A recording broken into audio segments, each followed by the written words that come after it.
Hadis selanjutnya nomor 305, hadis ketiga dalam bab kita ini ya. Dari Ibnu Umar radhiyallahu anhu beliau berkata, saya mendengar Rasulullah SAW bersabda, kullukum ra'in wa kullukum mas'ulun ar ra'iyati, al-imamu ra'in wa mas'ulun ar ra'iyati, wal rajulu ra'in fi ahlihi wa mas'ulun ar ra'iyati, wal mar'atu ra'iyatun fi baiti zawjiha wa mas'ulatun an ra'iyatiha, wal khadimu ra'in fi mali sayyidihi wa mas'ulun ar ra'iyati, wa kullukum ra'in wa mas'ulun ar ra'iyati. Masing-masing dari kalian adalah pemimpin dan masing-masing dari kalian akan diminta pertanggungjawaban terhadap apa yang dipimpinnya. Seorang penguasa adalah pemimpin dan akan diminta pertanggungjawaban terhadap apa yang dipimpinnya. Suami adalah pemimpin dalam rumah tangganya dan dia akan diminta pertanggungjawaban terhadap apa yang dipimpinnya. Istri adalah pemimpin di rumah suaminya dan akan diminta pertanggungjawaban terhadap apa yang dipimpinnya. Pembantu adalah pemimpin dalam urusan harta majikannya dan akan diminta pertanggungjawaban terhadap apa yang dipimpinnya. Jadi masing-masing dari kalian adalah pemimpin dan akan diminta pertanggungjawaban tentang apa yang dipimpinnya. Hadis riwayat Bukhari dan Muslim.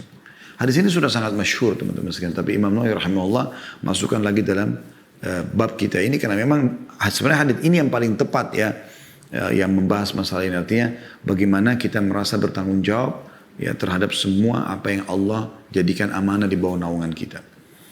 Potongan pertama adalah bagaimana Nabi SAW, pelajaran yang kita bisa ambil, mengatakan kullukum ra'in wa kullukum mas'ulun ar ra'iyati. Kalian semua pemimpin dan kalian akan diminta pertanggungjawaban. Maksudnya Nabi SAW ingin mengatakan jangan sampai ada yang mengatakan dirinya bukan pemimpin ya. Karena pemimpin di sini ya, adalah dia diberikan amanah bertanggung jawab terhadap sebuah pekerjaan atau beberapa hal yang harus dia selesaikan. Maka dia pemimpin di pekerjaan itu. Dan apapun yang berhubungan dengan pekerjaan itu. Nah, makanya Nabi SAW merincikan di sini. Ya, seperti itu memahaminya. Pelajaran yang kedua adalah al-imamu ra'in wa mas'ulun ar-ra'iyati. Pemimpin, penguasa adalah pemimpin terhadap masyarakatnya dan dia akan diminta pertanggungjawaban atas amanah itu. Jadi orang yang diberikan amanah kepemimpinan ini teman-teman sekalian berat, gitu kan? Pemimpin negara itu luar biasa. Anda punya masalah dengan satu orang saja sudah cukup akan menghabiskan pahala kita pada hari kiamat, gitu kan? Bagaimana dengan satu negara kayak di Indonesia misalnya 200 juta lebih penduduk, itu luar biasa. Luar biasa tanggung jawabnya. Ya. Jadi jangan sampai ada pikiran hanya sekedar, oh yang penting nama saya tercatat sebagai seorang presiden atau menteri atau gubernur atau wali kota atau bupati atau RT, camat, lurah, apa saja. RW, bukan itu saja. Atau saya dapat fasilitas mobil, rumah, ya, gaji dan segala macam, itu hanya fasilitas yang Anda diberikan untuk jabatan itu, tapi Anda punya tanggung jawab. Umar bin Khattab tidak pernah tidur teman-teman, sampai beliau sudah keliling Madinah memastikan tidak ada yang butuh lagi, baru beliau tidur. Itu saking khawatirnya jangan sampai ada masalah pada hari kiamat. Nabi SAW, ya, saya tiba-tiba teringat riwayat ini, pada saat beliau sudah sakit keras, beliau masih keluar ke masjid, lalu beliau masih mengatakan, ya, sesungguhnya siapa yang merasa aku masih punya utang, tagihlah. Kalau ada orang yang pernah aku zalimi, tuntutlah. Ya. Dan pernah aku sakiti tubuhnya, maka ini ya, pukullah, ini tubuhku. Seperti itu. Para Nabi SAW, siapa yang mau menuntut beliau? Tapi beliau saking tidak maunya ada hisab hari kiamat, dan juga bagaimana beliau menggambarkan bahwasanya pemimpin itu, penguasa itu bertanggung jawab. Ya. Ini penting sekali teman-teman untuk digarisbawahi. Jadi hati-hati sekali. Ya, Anda jadi pemimpin, hati-hati, itu bisa menjadi ajang pahala buat Anda yang Anda panen luar biasa hari kiamat, peninggian derajat Anda di surga, atau akan menjadi pencelaka bagi Anda. Nah, ini harus hati-hati. Ini cukup banyak bahasan tentang masalah bagaimana pemimpin yang adil dapat naungan Allah di hari kiamat. Tidak ada naungan kecuali naungan Allah, sebagaimana hadis 7 orang yang akan dapat naungan Allah. Tidak ada naungan kecuali naungan Allah. Lagi panas teriknya di mahsyar. Yang pertama adalah al-imamul adil, pemimpin yang adil. Ya. Sebaliknya diancam.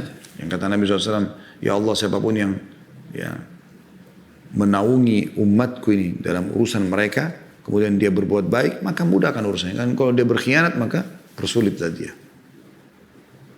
Jadi memang bisa menjadi ajang pahala yang besar kalau dia betul-betul menjadikan justru jabatan itu sebagai tugas, amanah, maka Allah akan berikan dia balasan. Dan kalau dia khianati maka akan jadi masalah buat dia. Kemudian potongan yang ketiga dari hadits adalah warrajulu ra'in fi ahlihi wa mas'ulun an ra'iyati. Seorang laki-laki bertanggung jawab sebagai suami dan sebagai ayah di rumahnya. Jadi pelanggaran-pelanggaran istri dan anaknya bisa jadi tanggung jawab dia. Makanya dia harus ingatkan. Kecuali dia sudah ingatkan ternyata mereka berbuat, maka dia lepas tanggung jawab. Tapi dia tanggung jawab dia. Gak bisa teman-teman Anda sebagai suami membiarkan istri mau sembarangan melakukan apa saja, gak bisa. Keluar rumah saja harus dengan izin Anda. Bahkan dilaknat seorang wanita atau istri keluar tanpa izin suami. Itu saking besarnya tanggung jawab suami di sini. Sampai istri pun diancam kena laknat, diangkat berkah hidupnya kalau dia keluar tanpa izin suaminya. Ini kan masalah besar ini. Ya, tanggung jawab ya. Bahkan termasuk the youth, ya, orang yang dianggap lemah sekali. Orang yang membiarkan keluarganya, istrinya dalam keadaan pelanggaran agama Allah SWT. Tidak berhijab, tidak sholat. Nggak bisa. Dia nggak boleh diam. Dia tanggung jawab. Dan dia harus merasa kawam, pemimpin, seorang suami. Dia yang mengatur di rumahnya, bukan dia yang diatur. Apalagi kalau terjadi pada perintah-perintah agama, larangan-larangan agama, ini harus tegas. Nggak bisa main-main soal ini. Ya. Jadi ini harus digarisbawahi benar-benar ini. Kemudian masuk dalamnya juga masalah pendidikan anak ya. Pendidikan di lembaga mana, ini tanggung jawab Anda. Ya. Pilih lembaga yang benar, pesantrenkan, sekolah tahfidz Quran, agama. Anda mau Anda didoakan pada saat meninggal, jadikan mereka orang-orang yang agamis. Yang ketiga, tentu di sini juga tanggung jawabnya selain daripada itu mengingatkan kebaikan, mengingatkan perintah dan mengingatkan larangan, juga dia harus penuhi ya tugas-tugas dia seperti memberikan nafkah, kebutuhan makan, minum, pakaian, tempat tinggal, transportasi semampu dia. Itu semua tanggung jawab dalam agama. Kemudian yang ketiga, atau potongan yang keempat tepatnya, wal mar'atu ra'iyatun fi baiti zawjiha wa mas'ulatun an ra'iyatiha. Dan seorang wanita pun pemimpin terhadap rumah ya, suaminya, dalam riwayat lain wa waladihi, dan anak-anaknya. Dan dia akan diminta pertanggungjawaban dengan itu. Ibu-ibu di rumah, ibu tanggung jawab kebersihan rumah, kerapiannya, perabot-perabot yang sudah diberikan oleh suami, ini semua tanggung jawab Anda. Jangan Anda main-main soal itu. Jangan suami tanya, ini di mana? Oh nggak tahu. Ini di mana? Oh nggak tahu. Tidak, harus tahu. Harus bertanggung jawab karena itu tanggung amanah. Anda jaga itu Anda akan dapat pahala. Ya, bukan malah sebaliknya. Jual-jual barang tanpa izin suami, apalah segala macam dianggap remeh. Ini tidak boleh. Atau berbohong lagi dengan suami, ini banyak sekali terjadi. Naudzubillah, para istri yang durhaka pada suaminya dan tidak takut kepada Allah SWT, malah berbohong. Menipu suami hanya untuk mendapatkan kepentingan dunia. Mengatakan mau pergi ke rumah sakit ternyata tidak, mau beli obat ternyata tidak, mau pakai ini ternyata tidak, bohong semua. Ini bahaya sekali. Pendapatan haram semua. Dan baru beberapa saat yang lalu kita bahas masalah akibat pendapatan haram itu bahaya. Juga masalah makanan yang Anda beli, makanan bulanan, ini semua tanggung jawab di rumah. Jangan sampai makanan yang Anda hidangkan justru membuat penyakit buat suami sama anak-anak. Nah, begitu juga dengan anak-anak. Anda sebagai istri, posisinya pas sebagai ibu kalau anak-anak, ya, harus menyadari bahwasanya anak-anak itu juga tanggung jawab Anda. Karena waktu anak-anak lebih banyak bersama Anda. Ya, jadi Anda harus betul-betul mendidik mereka dengan sebaik mungkin. Jadikan mereka sebagai aset amal jariah. Teman-teman insya Allah kalau yang ikut kemarin bisa faham masalah itu. Saya panjang lebar jelaskan masalah anak adalah amal jariahmu. Kalau Anda belum ikutin insya Allah nanti Anda akan temukan di playlist YouTube kami, akan diangkat dalam beberapa waktu insya Allah. Kemudian potongan yang kelima adalah sabda Nabi SAW, wal khadimu ra'in fi mali sayyidihi wa mas'ulun ar ra'iyati. Pembantu, masuk dalamnya juga staff di kantor ya, bertanggung jawab terhadap harta majikannya atau atasannya atau owner perusahaan. Dan dia akan diminta pertanggungjawaban pada hari kiamat. Komputer yang Anda pakai, perusahaan kantor, jangan pakai urusan pribadi kecuali dengan izin pemilik.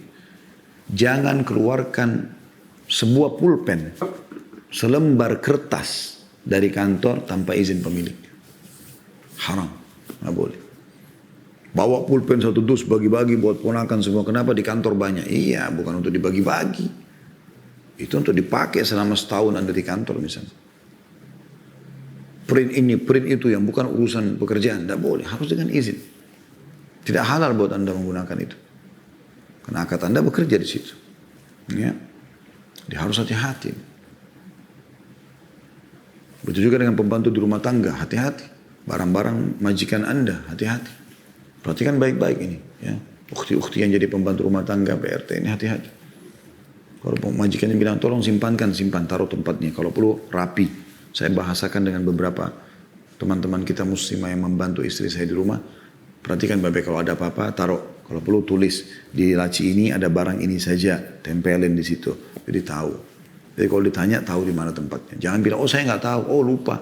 Tanggung jawab semua itu. Kan Nabi SAW bilang, wal khadim, dan para pembantu. Maksud dalamnya juga staff tadi. Maksud dalamnya ya, orang-orang yang memang punya akad untuk bekerja. Baik itu kontrak sementara ataupun ya sebagai pegawai resmi, yang staff resmi yang lama. Ini semua masuk dalamnya.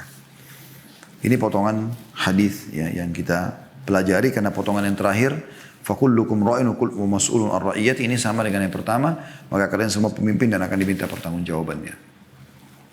Kemudian 3 hadis yang terakhir saya akan selesaikan teman-teman sekalian. Dan ini 3-tiganya mirip, berbicara tentang masalah pentingnya mengajar anak sholat. Ya. Jadi bagaimana kita tekankan kepada mereka menjalankan kewajiban-kewajiban agama. Mirip tadi dengan hadis yang 304, tapi itu pendidikan adab makan Nabi SAW kepada anak tirinya Umar radhiyallahu anhu. Tapi di sini 3 hadis ini 306, 307, 306 dan 307. 2 urutan hadis tapi 3 buah riwayat ya. Ini semua bicara tentang masalah sholat. Saya akan bacakan dari Amr bin Shu'aib, dari ayahnya, dari kakeknya radhiyallahu anhu ajma'in. Beliau berkata, Rasulullah SAW bersabda, muru awladakum bis salati wa hum abna'u sab'i sinin, wadribuhum 'alaiha wa hum abna'u 'ashr, wa farriqu bainahum fil madaji'. Perintahkanlah anak-anak kalian agar mendirikan solat ketika mereka sudah berusia 7 tahun. Dan pukullah mereka karena meninggalkan solat ketika mereka sudah berusia 10 tahun. Serta pisahkanlah tempat tidur mereka. Hadis ini diriwayatkan oleh Abu Daud dengan sanad hasan. Ya. Saya langsung baca saja selanjutnya 307 dari Abu Thurayya Sabrah bin Ma'bad al-Juhani radhiyallahu anhum. Beliau berkata bahwasanya Rasulullah SAW bersabda, "Allimus sabiyya as-salata li sab'i sinin wadribuhu 'alaiha wadribuhu 'alaiha ibna 10 sinin." Ajarkanlah anak-anak salat saat dia telah berusia 7 tahun dan pukullah dia karena meninggalkan salat ketika dia berusia 10 tahun. Hadis ini riwayat dengan sanad hasan riwayat Abu Daud dan Tirmidzi. Sedangkan lafaz Abu Daud, murus sabiyya bis salati idza balaga 7 sinin. Perintahkanlah anak-anak mendirikan salat apabila dia telah mencapai usia 7 tahun. Jadi dari 2 nomor urutan hadis ini 306, 307 dan ada 3 riwayat, semua teman-teman berbicara tentang faedah yang pertama, tentang wajibnya orang tua, wajib bukan pilihan, mengajarkan kepada anaknya ya kebaikan-kebaikan, kewajiban-kewajiban, ya, terutama sholat. Ya. Dan yang paling ditekankan mulai harus ada penegasan tentang masalah sholat adalah perintah itu di umur 7 tahun. Di umur 7 tahun. Dan ini tidak boleh main-main soal ini. Ya. Makanya Nabi SAW menggunakan fi'il amr. Muru awladakum bis sholat. Wahum abna'u 7 sinin. Perintahkan anak kalian sholat. Ya. Perintah fi'il amr, kata perintah. Sementara mereka umur 7 tahun. Dalam riwayat tadi yang kedua, allimus sabiyya salata li 7 sinin. Ajarkan anak-anak kalian. Ini juga sama. Allimu. Ya. Ajarkan anak-anak kalian salat pada saat mereka telah mencapai umur 7 tahun. Riwayat yang ketiga, murus sabiyya bis salati idza balaga 7 sinin. Perintahkan dengan tegas ya, anak-anak mendirikan salat apabila mereka sudah mencapai 7 tahun. Jadi memang ini ada perintah masalah itu. Jadi mengajarkan anak sholat adalah hal yang paling mendasar. Ya, apalagi mereka di umur 7 tahun. Ya, sudah mencapai 7 tahun. Jadi ini umur kelas 1 SD. Ini udah nggak bisa lagi kita toleransi. Nah, alangkah baiknya kata sebagian pendidik ya dalam ilmu pendidikan, kalau kita mau menerapkan sholat ini umur 7 tahun, maka alangkah baiknya kita sudah mengenalkan kepada mereka sebelum 7 tahun. Sehingga di 7 tahun pada saat kita ingatkan sholat, mereka sudah langsung bisa wudhu sudah tahu, tutup aurat sudah tahu, menghadap kiblat sudah tahu, bacaan-bacaan sholat sudah tahu, seperti itu. Walaupun boleh saja kalau Anda di 7 tahun baru Anda mengajarkan kepada mereka. Tapi lebih baik dan lebih sempurna kalau Anda sebelumnya sudah mengajarkan sehingga di 7 tahun itu sudah siap tinggal mengerjakan sholat. Seperti itu kurang lebih. Ya. Kemudian pelajaran yang kedua adalah perintah Nabi SAW mengatakan wadribuhum 'alaiha wa hum abna'u asyr. Pukullah mereka untuk mengerjakan sholat ya, bila mereka menolak maksudnya sholat pada saat mereka mencapai umur 10 tahun. Kemudian riwayat yang kedua wadribuhu 'alaiha ibna 10 sinin, dan pukullah agar mereka ya, mengerjakan sholat kalau mereka tinggalkan pada saat sudah mencapai umur 10 tahun. Jadi ada masa transisi dari 7 tahun sampai 10 tahun, 3 tahun ini adalah masa selalu mengajak dan belum ada hukuman. Masih perintah, ajakan. Tapi kalau sudah umur 10 tahun masih tidak mau sholat, ya, dan ini umumnya 10 tahun orang belum balik ya. Umumnya belum balik ya. Sudah harus dipukul. Cuman memang pukulan ini yang saya ketahui adalah darbatun ghairu mubarrah, pukulan yang tidak berbekas. Ya. Artinya boleh kita pukul tapi bukan seperti orang yang mohon maaf tanda kutip kejam sekali ya, sampai badan anaknya luka-luka segala macam gitu ya. Ada kadang-kadang orang begitu karena mengajarkan sholat marah sampai tonjokin sampai anaknya memar-memar atau menggunakan cambuk ya, pecut atau apalah gitu. Begitu juga dengan mengajarkan puasa. Memang niatnya baik tapi salah caranya. Pukulan di sini harus pukulan yang mendidik dengan niat mendidik. Ayo sholat, ya, pukul mungkin tangannya ya. Mungkin kakinya yang kira-kira tidak berbahaya buat dia karena hanya sebagai peringatan ya, tapi insya Allah saya coba praktekin kepada anak-anak ya, alhamdulillah ada beberapa yang Allah amanahkan kepada kami. Kita sudah biasakan dari masih kecil, mereka sudah terbiasa ikut sholat berjamaah, kita ajarin bacaan-bacaan, alhamdulillah mereka dengan sendirinya pada saat sudah lebih dari 7 tahun udah, apalagi sudah 10 tahun itu udah nggak pakai disuruh lagi. Mereka malah azan sudah sholat sendiri, masya Allah ya. Dan semoga Allah jaga kita bisa melakukan hal seperti itu. Kemudian potongan yang terakhir teman-teman adalah wafarriqu bainahum fil madaji'. Dan pisahkanlah mereka di tempat tidur mereka. Kalau sudah 10 tahun ini boleh dipukul kalau tidak sholat dan sudah harus dipisahkan tempat tidurnya. Perempuan sama perempuan pun dipisahkan. Laki-laki sama laki-laki dipisahkan. Apalagi kalau laki-laki sama perempuan udah nggak boleh sama-sama. Kecuali memang Anda miskin sekali, Anda susah ya. Maka paling tidak ada pemisah. Misalnya Anda cuma punya rumah 1 petak. Nggak ada sama sekali tidur semua ya, si istri, si suami, anak-anak. Apa boleh buat? Itu berbeda. Kita tidak bicara itu. Tapi kalau Anda punya kemampuan, lebih baik 1 anak ya 1 kamar. Ya. Itu jauh lebih baik. Dan dibiasakan mereka sudah bisa mandiri sendiri.